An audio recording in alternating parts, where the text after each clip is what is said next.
Look, welcome.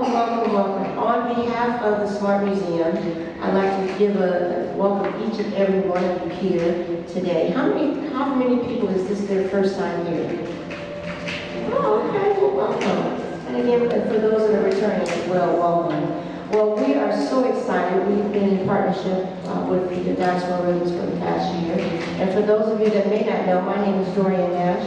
I'm here as coordinator here in public practice for the Smart Museum. And as I mentioned just before, we have been in partnership with Diasporal for a little over a year now, and part of the Art Smart series. And you guys know we are in for a treat for this special panel, as you already know. So you didn't come here to hear me speak, but again, I just want to say thank you on behalf of the Smart Museum, and I want to put you in the capable hands of your membership chair, Ms. Cynthia Smith. Please put your hands together. Hi there. As she said, my name is Cynthia Smith, and I'm the membership program chair for Diasporal, and I'm also on the board. So I want to extend a warm welcome to you. I'm here in lieu of Annabelle Robinson, who is the co-chair of the event program, who sponsors and hosts the Art Smart series, which is just a series of educational talks for our membership and their guests. So welcome. But before we get started to talk about the road to international recognition for Black art and Black artists, I want to take a moment to offer an invitation to membership. On the back of your program, you'll see some of the benefits of membership to Diasporal. So I won't bore you with the details, but if you have any questions, feel free to reach out to me. We also have, if you want to join today, we have a membership that you can complete, and then that we can take your payment for our annual membership as well. But before I get started, enough about membership. I want to take a moment to introduce Dan Parker. He is one of the co-founders.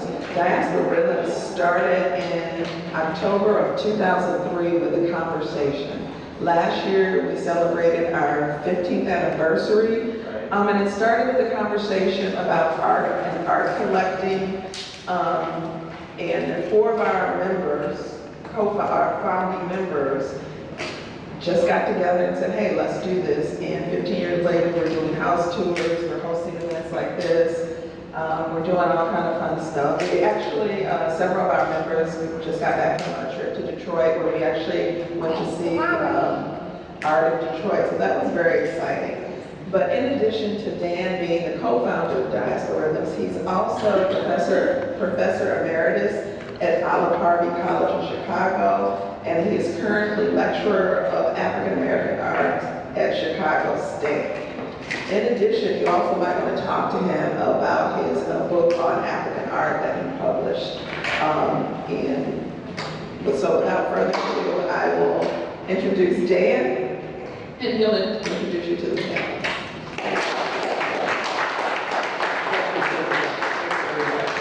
And welcome to all of you. I'm so happy and excited to have this presentation today.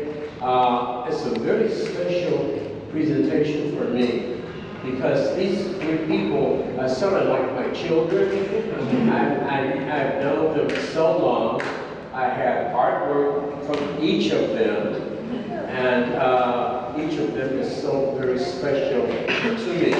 I won't read their biography. You have it in front of you, and I won't bore you with that. But I will bore you with, for example, Russell Harris. Every time I go to a studio, I'm astounded by the work he does. This man makes lifelike images, and they're so real. They look like a photograph, and you want to go out and eat an apple or orange or something. He's just an incredible person to boot, and a wonderful father and a family man, into being a astounding artist. And then there's Andre. He's truly like my son. Andre, I remember so well, I said, Andre, you know, what are the regrets that I made? We were talking about regrets. And I said, what are the regrets of it? Well, he said, I haven't had any children. And so he said, well, what do you need? You have me, you know. And so he is truly like his son. And Amanda, she has stood me up. She's supposed to come to my house for dinner, and she hasn't made it yet, but she's going to. Again, she is like my daughter, astounding artist, incredible. And so these three individuals each have something very, very special to present to you tonight. So with no further ado, let me close my mouth and let Russell Harris begin. Well, thank you so much. I appreciate it, Dan. When I got the call from Dan to do this, first of all, I was pleasantly shocked that he thought it was worth that much to extend the invitation to come out to do this event. This is my first time doing a panel talk, so I seem a little nervous. It's because it's my first time. So I'd like to share a few images that I've done recently in the past. I'm going to go through these relatively quickly before I guess the questions are being asked. So these two pieces are transitional pieces for me, going for more of a traditional approach to painting the self-portrait and then more of a contemporary way of how I saw myself in 2 points of my life. This piece on the left was a commissioned piece by someone that you might know, Patrick McCoy, and he just walked in the room. This piece on the right was inspired by Michael Brown. And first looking at the piece, you probably won't get that, but the whole idea of the hands up, the six, the name of the painting is called Six, and he was actually shot 6 times. So I really wanted to do a painting in tribute to that piece, and the model for this piece actually is a correctional officer. And when he came to the studio to pose for this piece, he's a real hulking kind of guy, and he had a picture of Mr. Rogers on his t-shirt. And I said, that's so ironic that you have Mr. Rogers on your t-shirt. He said, I wear this to dishonor people, and it made me think about, you might have heard the book Whistling Vivaldi. So it just made me think about that whole story. These are 2 still life pieces. I like the painting in Trompe l'oeil style, which means to fool the eye. The painting on the right is a tribute to my dad. I never got a chance to do a painting of my father. So he was a deacon in the church, and he always worked. So I did a portrait of his work boots. And engraved in the altar is actually a portrait of him, engraved in the wood. And the bowl is actually a bowl of oil. The name of the painting was called David's Anointing. This is a painting on the left is a tribute to the Tuskegee Airmen. And the painting on the right is also a tribute to a fighter ace during the Korean War. The painting on the left is based off of Paul Laurence Dunbar poem, We Wear the Mask.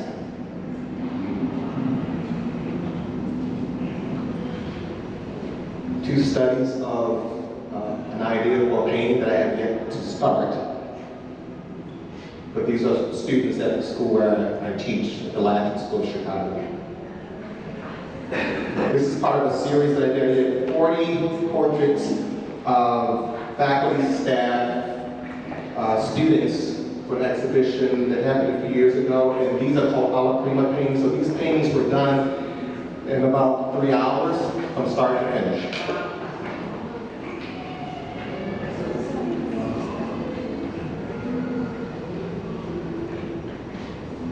These are longer-term portraits. The one on the left is a commissioned piece, and the one on the right is getting to more of a narrative state of where I am right now, called Oblivious.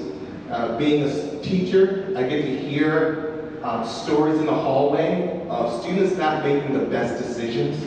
So in this particular piece, you have this young boy who's balancing this water that is the only water source for miles and miles around, but he's his life source as if it's nothing. He's not even sweating, but the water is actually sweating. The portrait on the right is a portrait of my painting teacher, high school painting teacher, moving into narrative, more figurative work. These are two faculty members. One is current, the one on the right is the current Spanish teacher, and the one on the left is a former English teacher.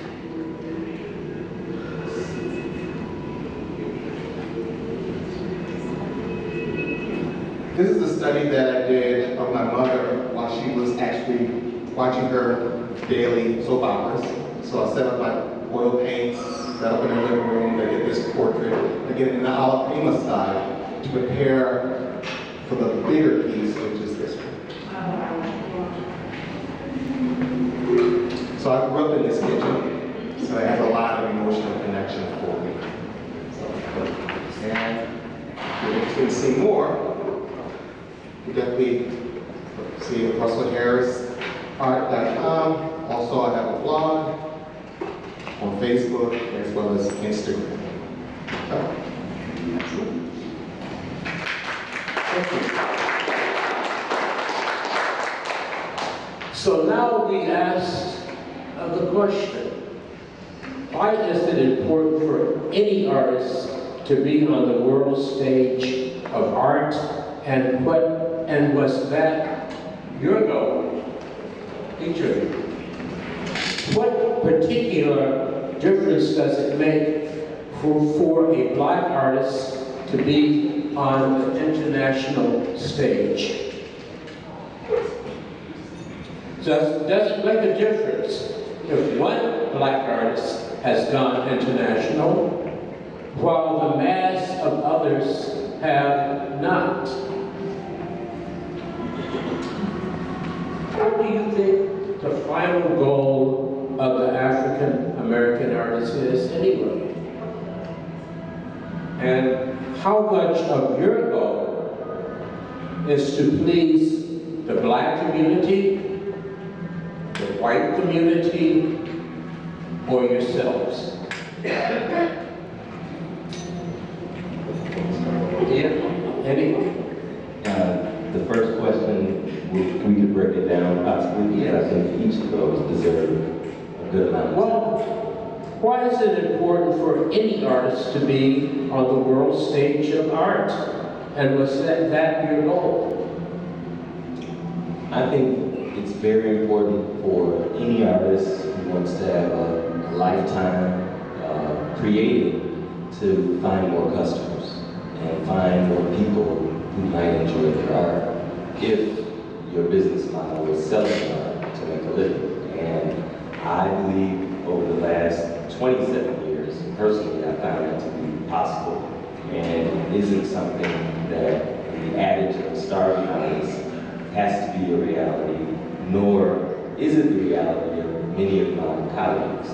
So I say that it's important because for me, growing up under the tutelage of the Southside artists, the influence of Diasporal, there being my first collectors, there's a comfort in Chicago that you can almost believe you don't need to go anywhere else. You don't need to even market. You don't even need to call anyone, because for me, there was a sense of this community that nurtured artists, and they may not buy all the time, but they were there, they were supported. But after a while, their walls began to feel, and when their walls feel, most of us were still pursuing these same customers. So in the international market, it affords you the opportunity for you to touch more people with your creativity and more opportunities for platforms and exposure. Absolutely. Russell? I spent a majority of my time just trying to get better at my craft, because I had something to say, and before I wanted to get out on the international stage, and I just wanted to figure out ways to connect with people to allow me to get better technically so that I can tell my story in a clear way. And once I felt as if I had that under my belt, the internet allowed for my opportunity to branch out more internationally.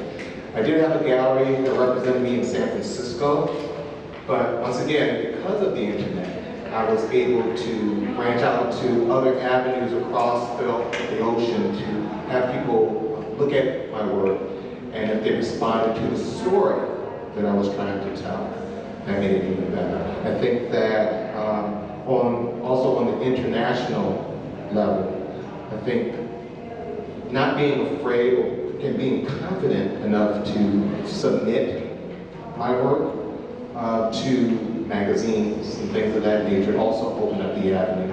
And also encouraging others that would call me up, other artists underneath me, to ask, what did I do to take it to the next level? And sharing with them what I did so that they could actually try to go beyond, again, their four walls of their studio. Thank you. I want to echo a little bit of what Andre said, but also kind of give a context and say, in that question is actually sort of four components in my mind that I think about. So one is community and representation. So there's something we have to say, but there's also a hyper-awareness that historically we were not able to create images in our own likeness or have the freedom to create images that don't look like anything. Like, this is very relatively recent that we can develop what we feel our style is, right? But it's also very historic in terms of a culture of people that have always been cultural producers and always been compelled to have society create through making of any kind. Then you have cultural institutions, museums, right? So a lot of what we're talking about is driven by a desire for societies to tell narratives and to purposely omit certain narratives, primarily our narrative, from that story.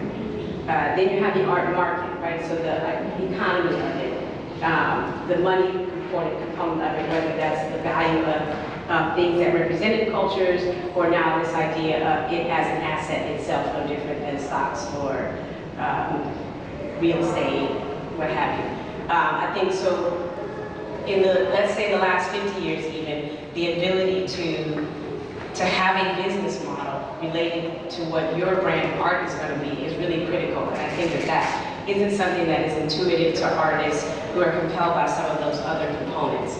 So I think Andre is exactly right. If your objective is to make a living as an artist, in the last 15, 20 years, you have 10 models of how to do that. We didn't have that. That wasn't something that we intuitively understood. We had the Margaret Burroughs, we had these figures that helped us understand craft and representation versus non-representation. All these things were given, but we did not have an idea that we should think of ourselves as entrepreneurs, really.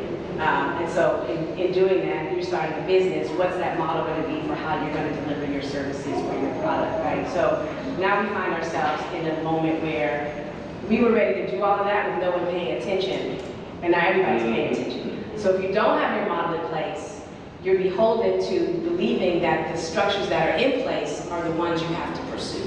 And so I think Russell is also correct that the internet now messes the whole equation up, because now there's a direct source, or you can make 100 T-shirts and that's how you get rich, or you can, have pillows with your image on it, or you can sell directly wholesale, or you can have buyers that don't want to be in the contemporary market, right? So I think that there's a lot of those elements, but for me, I think lately what's coming back to me in terms of the ability to chart your path is that you have to be intentional with what it is you're doing. So you're not going to sit around and magically somebody's going to come find you. Although we are very, in Chicago, we're like, well, there's diasporal rivers. Do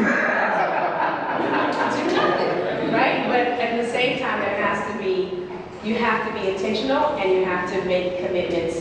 And we are so fortunate to have so many living models. Like, of course, Carrie comes to mind as edible, right? It's like, but you don't have to follow that model. So I think it's really important to also be mindful that if you just want to make something in your basement for the next 100 years and then let your children sell it, if you can do that and stay alive, that's fine too, right? It doesn't have to be, it's seductive to think that it means how do I get into that market? And not that you shouldn't, but you should be aware that you don't have to if you have another. Very important. Andre, go on. No, I just want to coattail on that because I think you really hit home where in the rest of the world, if we want to do something, someone says, go ahead and talk to such and such, he's an attorney, he'll tell you how to do it.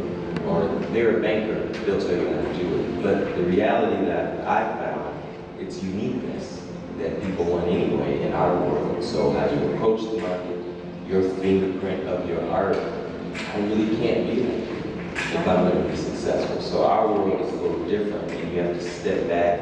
And I love what you said about leaving the models that exist that are set for us because they won't always work necessarily for your fingerprint or your business model. Okay. Andre, you had shared with me some economics. Yes. The white family versus the black family and income, and how that all ties into this equation. Exactly. I think your last question also addressed it, but there's a recent statistic that I mentioned to Dan. We were talking, and I was surprised he hadn't heard it, but he had. He was shocked. But they just recently did a median income for African American families, $17,000. Median income for Caucasian families, $171,000. Now, ironically, and I see why Dan finds that odd, is because with any average, there are people who are above 17,000 and people below. And because so many of us as artists exposed to diaspora rhythms, we've been exposed for the majority to people who are above the average. But the reality is, just because we're exposed to the African Americans above the average, there's still a finite number of us in our community that are above the 17,000, which means there's a finite amount of Diaspora Rhythms members who can purchase your work.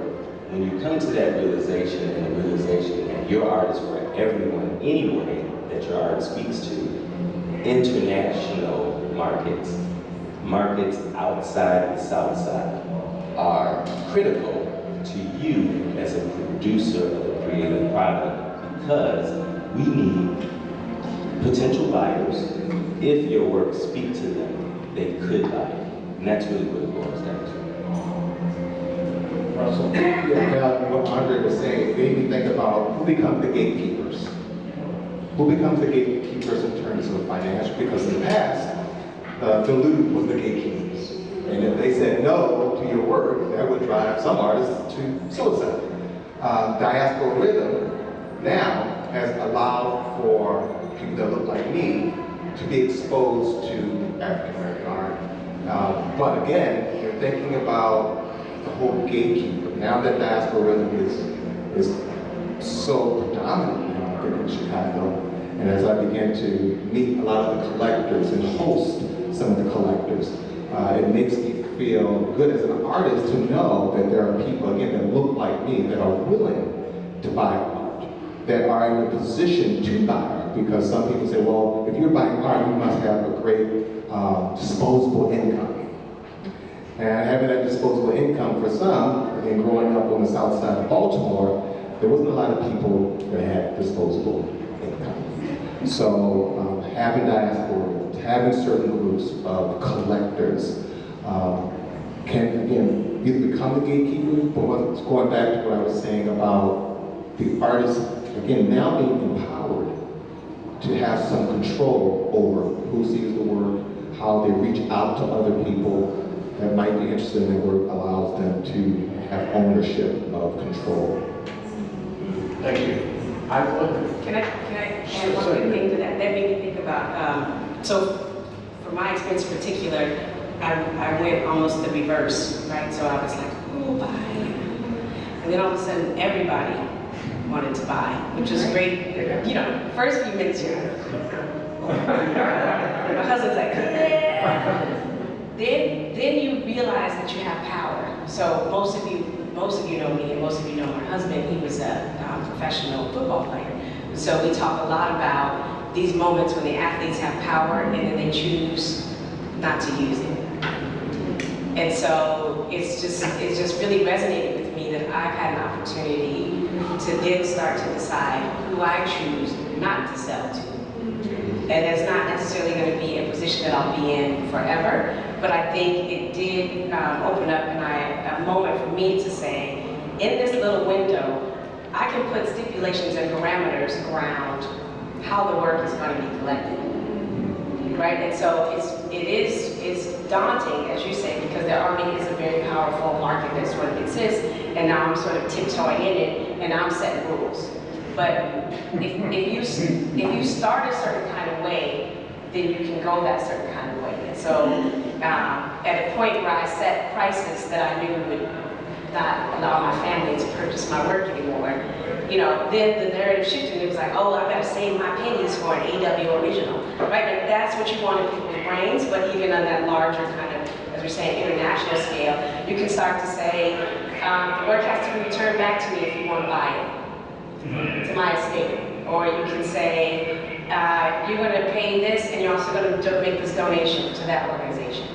Right? Because you have to be confident that you control that process, right? So everybody's not able to be in that moment maybe initially or maybe within a lifetime, but as we think about estates, as we think about our work living on beyond us, when you said, you know, people driven to suicide, Van Gogh in the cafe in France says, I would hope I have a show in a cafe once in my life, right? Like, he couldn't have imagined, you know, the frenzy over the work now, right? We have to assume that we are going down in history like that, and what kinds of ways can we start to think about ourselves, not just internationally, but in perpetuity, right? The immortality of the work beyond us. And so I just wanted to kind of tag that on to say that opposite spectrum is, once we establish these moments, don't become the athletes, right? Actually, my husband, maybe I'll get in trouble. But you know what I mean? Like, don't become beholden to the system. You know, you see it in the music industry now a little bit more. We have Chance as our kind of hero here, right? But like, how do we redefine these things? We have to enter them. We have to be a part of them at some point initially. But how do we start redefining that? Chanel is in the audience, like her family started to think about how do we support artists at every level? What is it going to look like to have a collection that is asset worthy? Pamela Joyner, Dan, Patrick, right? They don't have to be unilateral, but there's intentionality in thinking about how we can start to shift that, right? We have to find the market initially, but then when the market just shows up looking for us, we don't always have to say yes. And I think that's very overwhelming. When you know historically your people have not had the opportunity to say no. Exactly. It's very difficult. And if I could just elaborate on that gatekeeper conversation, because I think the gatekeeper conversation has really just exploded. It was, I love the Basquiat movie, not because of the tragedy, but how it just emphasized the power of the critics and curators. While they were not necessarily the market, they definitely controlled the trajectory to the point that in the movie you saw once he started getting bad reviews, he committed suicide basically. But what I've noticed over the past decade, I was part of a program with Bombay Sapphire. We go to Scope, Miami Beach, Art Basel every year, and I watched the change of the guard from the critics and the curator to the celebrities. And Hebrew Brantley was a prime example. He won the Chicago Championship. He went down to Miami, exhibited with 15 artists from around the country, amazing artists. But Hebrew Brantley and a lot of the big celebrities and billionaires that we know won't shop unless it's on certain platforms. Unfortunately, a lot of these platforms might cost $30,000, $50,000 for a wall that size. So that immediately excludes a lot of artists. However, that program sponsored allowed artists to have the opportunity. And Jay-Z's art purchaser saw Hebrew's work there. which made it legitimate. And they liked it. But getting to the platforms is a challenge. But once Jay-Z brought his piece, his prices almost quadrupled. So now, And then like 10 other people, like right there, it's like LeBron, Nicki Minaj, blah, blah, blah, blah, right? and the power of the internet is the advent that if a celebrity with their 500 million followers gets the word out that you're hot, you now have reached and utilized a mechanism for delivering your information and education about you as being hot to so many people. And that's our reality. That is our reality. So how do you, as an artist, manage all these new variables to your point? And I think that's the challenge about the gatekeeper conversation we should acknowledge. Okay. Thank you so much. Getting the information? May I throw? Yes. A couple of things. One, I received your email. Is Bianca here? She's not. She's not. She's in the internet. I don't know where she is right now. Okay, so do I have your permission to send that out? Yes, you need to send it to everyone. Okay. Yes. So whoever is on my network will get the email that she sent out, which speaks to. I don't know that African American art is now all of a sudden popular. This is an ebb and flow to me. In the late 60s, there was great popularity. Your article mentioned 1990, where museums all of a sudden wanted to buy African American art. And so sometimes it's down, sometimes it's up. Now, because of curators, black curators, and a lot of black female curators, and galleries and museums now want to collect African American art. But one of the things you mentioned, Andre, which I think is really a prime a seed that is bloomed, is the internet. So an artist can do something in Africa that we like, and I can see it within a half an hour on the other side of the world. So I think it's, that has a lot to do with it. And like Hebrew, when he did Bombay Sapphire, and then Jay-Z saw his work, boom. Most of us in this room, and I don't know, I'm gonna leave it at most, I started to say all. Most of us can no longer afford Hebrew's work. So that's just, I don't know that this is, while it is a boom right now, I don't know that this is like the first time this has happened. Okay? Okay, thank you. It has been reported that art by European artists has reached astronomical prices, causing some collectors and auctioneers to begin focusing on art by individuals of African descent, because their values are not as high. Do you believe that some galleries, auctioneers, and/or collectors have shifted focus to this particular group because of the potential upside for profits?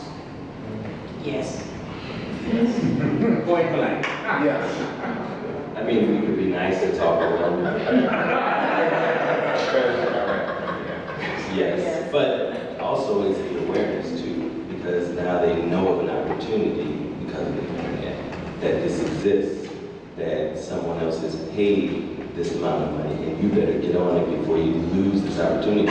We wouldn't know this before the internet. I mean, to your point, that 15 minutes or 30 minutes you know about this artist's work, we didn't have that access. So yes, and yes, but then it's the world we live in. Yeah, if I can comment on that. This forum is from Detroit, and we've had conversations, instant conversations with our director of Detroit Institute of Arts. And he said that this boom in art institutes around the country because they can't afford to buy a memoir or Van Gogh, but they can buy a Hebrew for much less, keep it 20 years, and who knows how much it costs. So that's what they're I don't know if it's international, but national. The art institutes are going after, in addition to celebrities, billionaires, etc. So yes, it is hot now, and it had been hot during the time of Johnson Publisher, but all the posters. But I want to parse that to just a little bit there before you go to your next question. So there's two things going on when we're talking about this. So the art market isn't priced out of Picasso so they buy Amanda. No. They're priced out of Picasso so they buy Al Lovett and Tanner and all these people they should have been buying at the same time. So those are undervalued, right? We're your Snapchats and your Twitters. We are the NASDAQ, right? They're behind. They're so behind in what they should have been doing in the period that these people's contemporaries were working.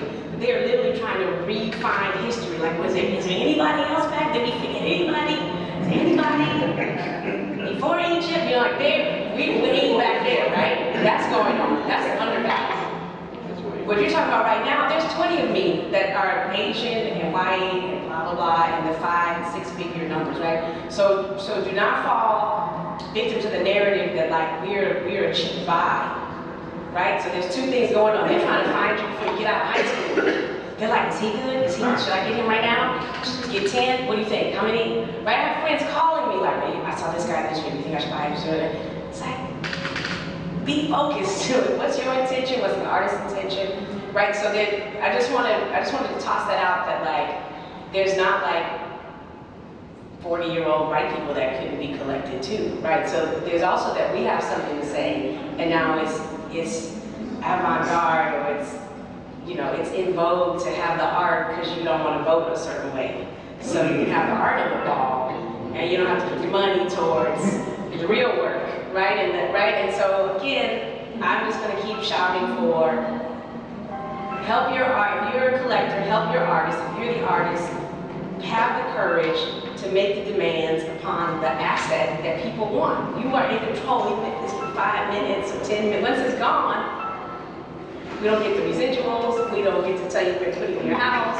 We don't get to tell you what to do with it. But in that moment when you want it, that's the power, right? And so I think we should keep in mind that they love this narrative that, Baltimore Museum artists de-accessioning all this work to collect the Amy Sheralds and the Derek Adams, and that's great, right? But like, they're not the undervalued ones. They're market rate, right? The undervalued is our forefathers and mothers, the Alma Thomases and that should have been collected, 100 years ago. So just keep that in mind that this value question of these institutions, they're behind and they're trying to get ahead. They're trying to do two things at once in a lot of these instances. Yeah, excellent point. I agree. And from the for-profit model, I found that a lot of it all ties together to if you're willing to get out of your comfort zone, your community or your neighborhood, and go into a totally different platform in another city or another country, what I find is it's as simple as stereotypes of racism. While you might see something on TV or you might have been told, I shouldn't like this kind of art because it's not like this. This is just information we're given. But given the opportunity to meet a person and they say, oh, man, you're pretty cool, you just like me, you have the same wants and needs as me. So if I'm a creative person, I'm going to be creative about those same things that move you because they move me. I'm a human being. So it's sometimes just a matter of getting in front of the market. And my wife and I used to talk about this all the time. We'd go to Boca Raton for this amazing show. And we'd meet so many amazing people that meet us, but it was the work that was the breakthrough. That work spoke to them, and we could have been green. It wouldn't matter, black, white, it doesn't matter. And sometimes you just have to be able to get in the platform with different people. And that's it. Very good. Excellent. I think, coming from a standpoint of not just being an artist, but being a full-time teacher, every minute counts in the studio. After again, a long day of teaching middle schoolers, it takes a lot of energy to get back in the studio. And the fear is whatever I'm producing, whatever I finish, will it sell? Is there a market? And I remember he stopped by the studio one day, and we had this conversation about, well, what if the work doesn't sell? What do I do? And I think the comment was, you still do your best work. You still do your best. Because even if the market is not ready for you yet, if it's not ready, you still keep pushing your passion, your ideas, you keep moving forward. They'll catch up. They'll catch up. But you just keep producing. And I like, even if the market isn't ready for you yet, but maybe it's just that market. I think for every painting any artist creates, there is a buyer out there. You just have to put in front of its love. And sometimes we get to spots where, oh, nobody doesn't like my work anymore. Oh, they all got your work, their walls are full. Everybody you know has it. And they got 10 or more. Sometimes you have collectors with 20, 50 of a particular artist. I can say that, I know several of my friends, but that's in this market. So you can still do what you love and know and believe in your heart that there's a buyer for every single piece you create. It's up to you to get your product to market and not your whole market. Right. Okay. Good. Now, we kind of touched on this a little bit.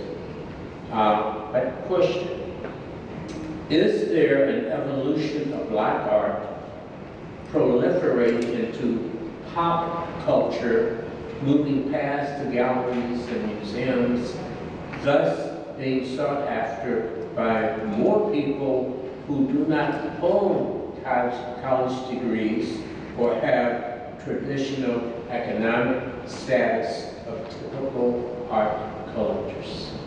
Wow. Is that the entertainers? Because it sounds like it, but who gives us the right to judge what anyone else likes though? You like what you like. We know what we love. But what if we were told you have to marry a certain kind of person? Because the art is love. I just don't understand being told what to love. Art, anyone. So I think the rise of the celebrity influence is just the factor of the fact that they have more people that they can touch. 500 million followers. What, we got 50 Facebook friends? So you may not have that same role, but back to the activists, I think irregardless if you have 500 million followers, you might be on a board at a museum. You might be on a board at a corporation that's about to purchase all new work for the whole corporation. So we can all have an activist role. Dan Parker wrote a book, published it himself. He already had 500 pieces. He didn't have to do that. But what are each of us going to do to promote our artists and protect our investment? And I think that's where we fall short. You'll see major collectors, they'll go to bat, they'll donate a piece to a museum so that piece can get more value, they keep the ones that they want.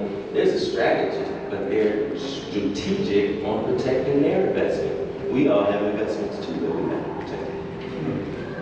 I think there's a parallel to go back to Talmadge's point. Think about,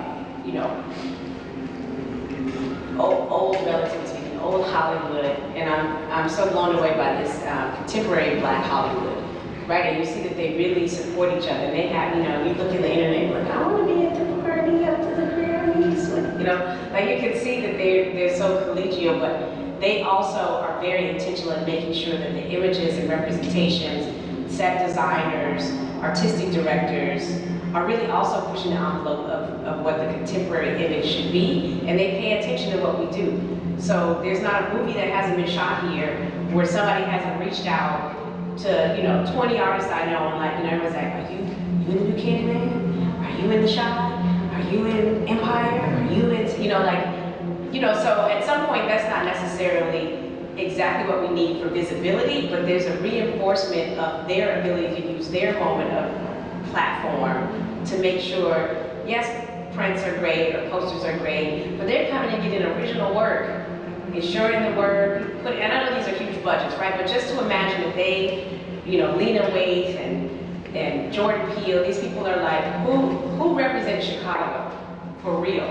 Go get it right now, the original. I don't want a copy, right? Like, so there's a synergy or a kind of sister and brotherhood to that you have all of these young people that are in positions of representational power who are also thinking about themselves as a platform, so that it does, you know, and you know, how many people, I don't know, nobody's ever looked at something on a movie and said, I want that piece in the back in their living room and like bought it, but there's a kind of validation that comes along with that, and also an endorsement that goes beyond the money, because these are also creative beings and cultural producers. So if they feel that my work somehow represents their vision of worlds they want to narrate, that's, you know, that's incredibly powerful. I think, you know, I was trying to figure out a way to say it earlier, but this idea of international and local, like Chicago is international now. It's also something we kind of lose sight of, right? It's like they could have brought 20 artists from New York to stage movie stuff here, but they don't. They come here, they intentionally shoot the films here or the shows here, and they get the work from here. You know, they don't have, it doesn't have to be New York or LA or, you know, but we're always still in that apologetic mode of like, well, you know, I haven't shown in New York yet. But it's like, oh, I show in Chicago. You should, have you shown in Chicago, right? I think that's a big deal. I mean, look at art fair at Expo right now. It's like, we're sitting at the table with everybody else. You know, they're coming shaking our hands. It's not always the reaching. So I just wanted to toss that out too, that this idea of popular culture is also, it is the people with kind of instant money who want to make sure that they're supporting, but it's also our creative brothers and sisters in these other music, film, and these other industries that are really also champions, you know, album covers, music video production, right? So. Intentionality. I love what you said about intentionality. P. Diddy purchased Carrie J. Marshall's piece. Very intentional for him to do that, and the effect that has had for our community, we won't know. It's been very substantial. I don't know how many hip-hop heads I have in here, but I'm going to recite a lyric from Biggie Small. They don't even make the point of intentionality and the place we were as people with power and intentionality, like P. Diddy, the power he did that. But there was a lyric, and it said, Colossal Picassos. Hundreds of billions of people heard that. And what did that do to Picasso? Who had the power of that lyric? If he had said, Picasso Amanda's, with that power, what would that effect have been? But I don't think at that moment they knew the power of rap. So there are a lot of creatives, but I think that goes all back to the intentional activism that we have. It's just not up to the artists to keep our culture. We all have to keep our culture. But to your point about the significance, we're in it, so we don't know. And the rap lyric, I don't know the lyric. My husband called me, he was so excited. Right after Puffy bought the Carrie J. Marshall piece, Black Thought's new album came out, and he said that I'm the lyrical Carrie J. Marshall, Carrie Mae Weems. And my husband was like, they're famous! I was like, they were already famous, but this was something like, after they saw it, when they knew this was somebody they needed to reference, not that Black Thought might not know about Carrie J. Marshall, but you know what I mean? It was like, it felt full circle that they needed to reference visual artists in their songs to be relevant. You know, like that was like overwhelming in that moment to kind of think about the significance beyond the financial value in the primary and secondary markets, right? It's like it is literally permeating popular culture in real time, these kinds of events. And I want to say one other financial thing. When we do this, the effect that we have is across a whole community. Because think about anytime Amanda's work goes up in value, many of your balance sheets go up in value. There are so many artists in all of these collections that are common that if any one of those artists go from value, your assets increase. So we have to be intentional about promoting our artists, doing whatever we can to move our group of artists to a place of awareness. And supply and demand, the higher the demand to the phone book, the higher the price. And we can control that, but we collectively have to have a responsibility for that. One of the joys of knowing that the information I'm giving my own kids about artists, knowing that my daughter's a big Empire fan, loves Empire, but she saw a painting that was on the wall, that was in one particular scene. It's a painting by Kahinde Wile. Did we study him? Yes, you studied him. Let me tell you a little bit more about Kahinde's work. So now she's a big Kahinde Wile fan because of that pop culture connection that she received from watching that one episode. But something about that episode that I thought was interesting, and it was more intentional than just the purchase or the acquisition of the work or the rental of the work. We were fortunate enough to have several pieces in the first Empire. And we were just happy that our artists and some of our work was going to be on Empire for this reason. But if you really watch that Kahinde episode, the difference was the many artists they purchased, he insisted that they say his name. All of that, 8 years before, whatever, those works on the wall, and we have fire. You gotta look fast. But had they said our names, now it's a bit different. So two different. Okay. A small point of departure. Andre, up here, you're the only gallerist. And you have gone international. And right now we have international exhibition, tremendous exhibition, I may add. Kind of talk about that and how that international relationship relates to you as an artist going international.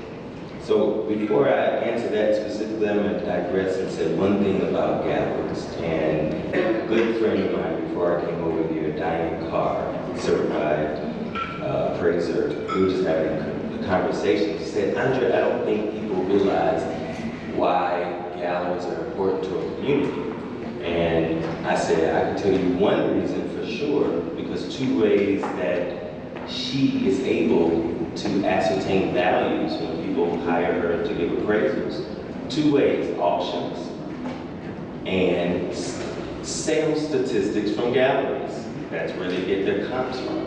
So if we only allow ourselves to utilize the mechanisms of internet and personal collectors, and you're not in museums, because when museums acquire your work, they have to do an insurance policy. So those values get posted somewhere. We have to understand the importance to all of our bottom line in our collections that our artists do have some gallery exposures so that they're able to determine the value of our works and increase the value of our works. But to your original question, Daniel Parker was a big influence in our direction of the gallery, the focus of the gallery, because it was 15 years ago, was close to the time where After the Diasporal Beyond was published around that time. And as an African American artist, I had to come to terms with, I didn't really understand completely my relationship to Africa. And I was one of those people, I travel, see people look like me, I'm like, damn, look just like my cousin. But Dan opened that up for me, and how, because of our history, if we're all family, you might be in Brazil, I'm in America, you're in Cuba, this is my direct family, and Dan goes to Haiti. Your direct family. So it was Dan's book, The Diaspora and the Spreading, that became my passion to learn more about us and use art as the platform. So we've been able, through the last 15 years, to do now 6 bridge exhibitions where we bring over 100 pieces from the continent, and through sponsorship we're able to bring the artists So we get to see the similarities in the works, who we are, we learn so much more. So that international connection has also allowed us to be different because the artists we exhibit and the appeal to the market has also been varied. But last but not least, on Picasso's deathbed, he said one of many things, and one of them was that he was influenced by the antique art of Africa. So let that register. Hundreds of millions for one, that's in the mainstream, that's influenced by you, and maybe hundreds of thousands. So it just doesn't vibe if, from a creative standpoint, the way you think inspires me, and my work sells for 100 million plus, but yours might sell for 300,000 in a good one. That doesn't make sense, and I think that's part of the answer to this question, is that people are coming to that realization. We have influence, not just in culture, dance, music, but in art. We always have